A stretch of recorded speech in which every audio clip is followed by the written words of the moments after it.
Las comunidades de todas las épocas tuvieron que asegurar el orden social. Y para esto hicieron leyes y también tuvieron que desarrollar mecanismos para implementarlas. Eso es lo que conocemos como sistema de justicia. Los griegos antiguos hacían juicios populares con muchos jurados. Si vos querías ser jurado en un juicio, ¿qué hacías? Ibas el día del juicio con un documento de identidad tuyo llamado cleroterion, que era una placa de bronce con tu nombre en ella. Metías esto en una ranura de esta piedra llamada cleroterion. El documento se llamaba pinakion, perdón. Lo metías en esta ranura y después venía un oficial de justicia que metía unas bolas blancas y negras por un tubo del costado. Y si en tu fila salía una bola blanca, ibas al jurado. Si salía una bola negra, ibas a tu casa. Pasó el tiempo y llegó la Edad Media, y acá llegaron los juicios por ordalía, que se usaban típicamente para casos de brujería. En estos casos, si a vos te acusaban de bruja, te ataban en una soga y te tiraban adentro de un río. Si flotabas, eras una bruja, te sacaban y te metían en la hoguera. Es así, es pintoresco. Y si te ahogabas, significaba que eras inocente y te podías ir a tu casa en libertad. Bueno. En el siglo XVII es cuando empiezan los sistemas de justicia como conocemos hoy. Los estados nacionales adquieren sus fronteras actuales. Y en esta época se escriben las leyes y se empiezan a desarrollar los mecanismos para implementarlas con los abogados tales como los conocemos en la actualidad. Esto funcionó bastante bien por unos 300 años, y este marco brindó seguridad jurídica para el desarrollo de la industria y la producción en masa. Pero un día llegó Internet, y esto cambió todo. El mundo en el que se crearon los sistemas de justicia que conocemos empezó a ser muy diferente del mundo en el que empezamos a vivir. Por ejemplo, en el siglo XIX, una carta de Londres a Buenos Aires tardaba en llegar un mes. Hoy colaboramos en tiempo real con gente de todo el mundo. La economía mundial hoy es un gran entramado de gente que colabora de diferentes países a través de las fronteras para producir todo tipo de bienes y servicios. Entonces, en un mundo que está completamente globalizado, tenemos todavía fronteras del siglo XVII. En un mundo que opera en tiempo real, tenemos una justicia que tarda años en llegar. Por eso, no nos sorprende que en las encuestas que vemos, la justicia sea una de las instituciones con menor nivel de credibilidad y confianza de la gente.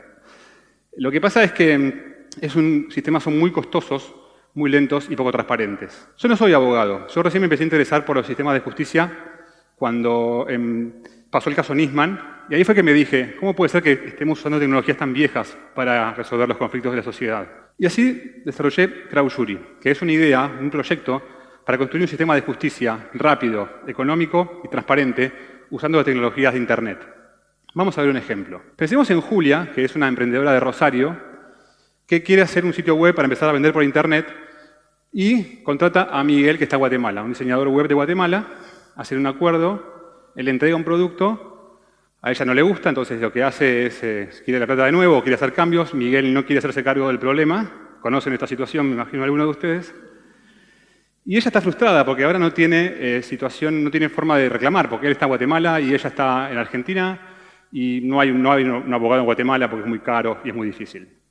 Entonces, ¿cómo funcionaría esto en Crowdjury? Imaginen que en el momento que ellos hacen el acuerdo, acuerdan también que en caso de haber un conflicto, este se resolvería en la plataforma.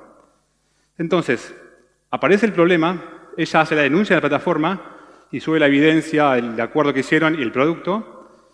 Esto se distribuye en un jurado de varios países del mundo, que cada uno es experto en sitios web, y este jurado vota lo que cree que es correcto, vota quien tiene razón. Entonces, un par de días después, Julia y Miguel reciben un mail donde dice, bueno, Julia ganó el caso y Miguel tiene que compensarla por los daños que le causó. Y entonces, si no lo hace, va a tener una reputación negativa y va a hacer que la gente no quiera trabajar con él en el futuro. ¿Se entiende cómo funciona el caso? Perfecto. De esta forma, Crowdjury lo que hace es conecta casos con jurados capaces de resolverlos y crea un sistema de justicia mucho más rápido, mucho más económico y más transparente que cualquier otro que existió hasta hoy.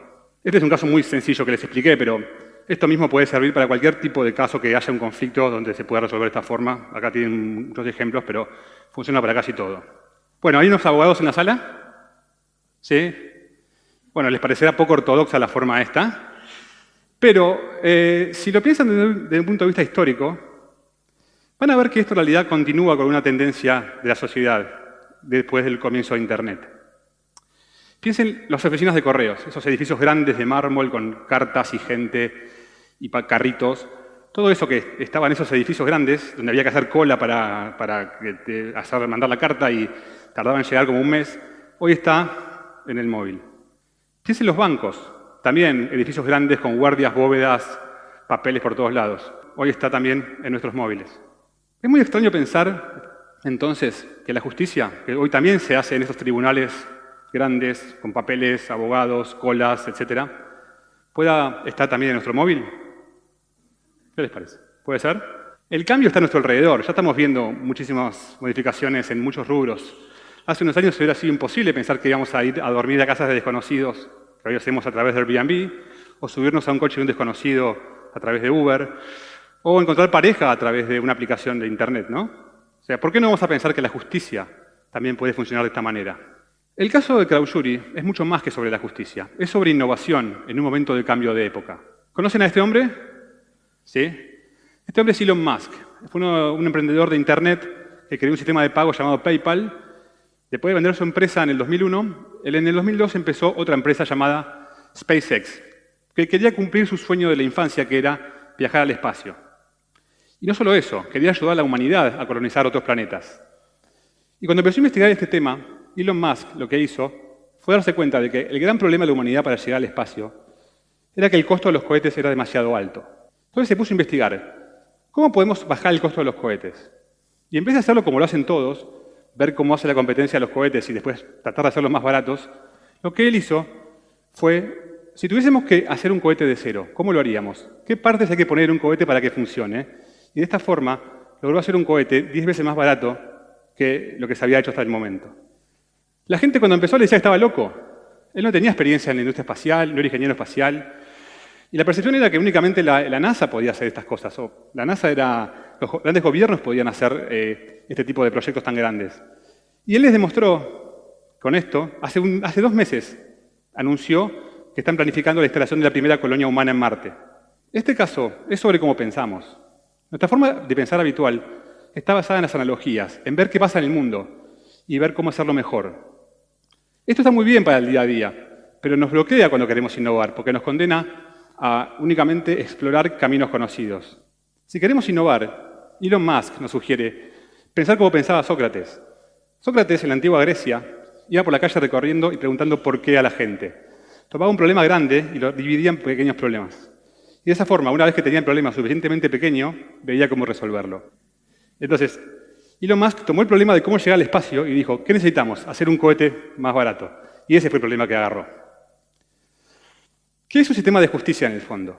Es un método que se desarrolló para ver si alguna persona rompió una regla particular. Los griegos antiguos pensaban que esto se hacía con el cleroterion, los medievales tiraban gente al agua para ver si flotaba, y nosotros hoy usamos un sistema que en el siglo XVII se pensó que funcionaba para este tipo de cosas.